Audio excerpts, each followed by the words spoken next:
आज फिर मेरी अलमारी को किसी ने उलट पलट करके रख दिया है। सुबह उठते ही हानिया की नजर अपनी अलमारी में पड़ी तो आंखें मिलते हुए उम्मी को पुकारने लगी, मी जल्दी से आए। हानिया बेटी, क्या हुआ, क्यों चीख रही हो?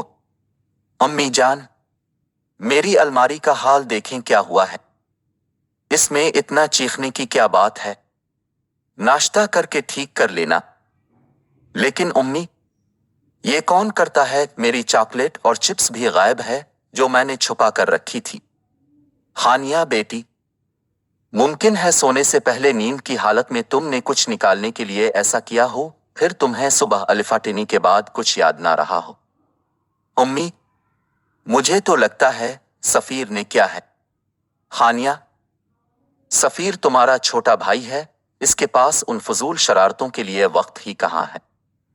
स्कूल, मदरसा, ट्यूशन और क्रिकेट एकेडमी रात के 10 बजे तो घर पहुंचता है। तो फिर जरूर मेरे कमरे में कोई भूत आ गया है। हानिया की बातों पर उम्मी मुस्कुराकर बावर्ची खाने में चली गईं। नाश्ते के बाद हानिया ने अलमारी की तमाम चीजें सलीके से रख दें। इसके बाद तो अक्सर हानिया की अलमारी का यही हाल होने लगा। अब तो उम्मी जान भी कुछ परेशान सी हो गईं।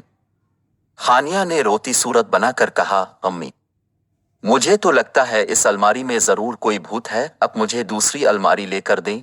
मेरी सारी चॉकलेटें गायब हो जाती हैं। आज तो मेरी नई पेंसिल और ड्राइंग की कॉपी भी गायब है। हानिया की उम्मी ने कुछ सोचकर इस भूत को पकड़ने की ठान ली थी। सफीर 10 बजे घर में दाखिल हुआ तो उम्मी ने कहा, सफीर बेटे, खाना गर्म कर रही हूं, जल्दी से मुंह धोकर आ जाओ। हानिया आपी ने आज खाना जल्दी खा लिया है और वो बेखबर सो रही है। सफीर अच्छा है कहते हुए अपने कमरे में गया। खाने के थोड़ी देर बाद वो चुपके से हानिया के कमरे में दाखिल हुआ। हानिया गहरी नींद सो रही थी। सफीर मुस्कुराते हुए सोती हुई हानिया को देखकर अलमारी की तरफ बढ़ा और आहिस्ता से अलमारी खोली। कपड़ों को अलिफाल पलट करके कुछ तलाश करने लगा। साथ ही जेरे लब कहता जा रहा था, तापी की बच्ची सारी चीजें खा ले, कुछ भी नहीं रखा। फिर मुस्कुराया, हाँ मिल गया, वाह मजेदार निम्को। उसने जल्दी से पैकेट को जेब में डाला। सब चीजें बेतरतीब छोड़कर जैसे ही कमरे से बाहर निकला, उम्मी जान को सामने खड़ा पाया। अच्छा तो ये तुम हो अलमारी के भूत। सफीर, कितनी बारी बात है मैंने तुम्हें इतना मसरूफ रखा है ताकि बारी सोहबत से बच्चे रहूं, लेकिन तुम बहन को तंग करने से बाज नहीं आते।